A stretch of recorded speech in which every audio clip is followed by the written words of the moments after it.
I'm meteorologist Elizabeth Gardner. We have a lot going on for today. First, we have a level 1 risk for severe storms.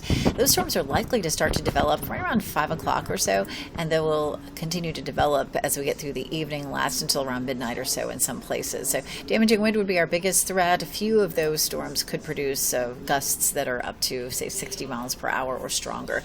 Tomorrow's a WRAL Weather Alert day because we have a level 1 and 2 risk for severe storms. Damaging wind, again, would be the biggest threat from those storms on Tuesday, and that threat includes the triangle area north and east. You can see where those storms are. As a matter of fact, you can see that warm front, and just underneath that warm front we have some storms that are ongoing. As a matter of fact, several tornado warnings along that front, but tornado warnings would be less likely around here. It would be more likely tomorrow that we would see wind damage. So let's start with today, and we'll see plenty of sunshine allowing it to get hot. We have a heat advisory that's in effect for today, and I'll show you that in a minute.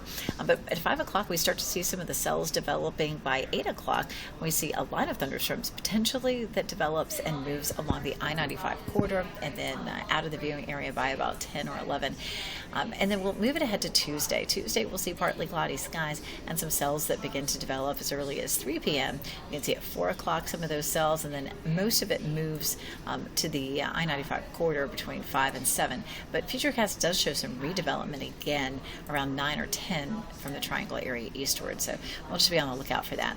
There's the potential for some flooding on Tuesday. It's a medium risk for flooding across a good bit of the viewing area for some of that heavy rain. So 30% chance of storms on Monday and a 60% chance on Tuesday.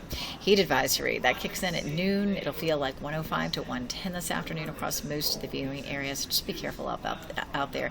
Even at lunchtime, it's going to feel like 104, 107 from 2 to 4, and at 6 o'clock it still feels like 105. And it's going to be dangerously hot again tomorrow too, looking at a heat index of 108 with a high of 95. We do get a little bit of a break on Wednesday with a high of 89, feeling more like 94.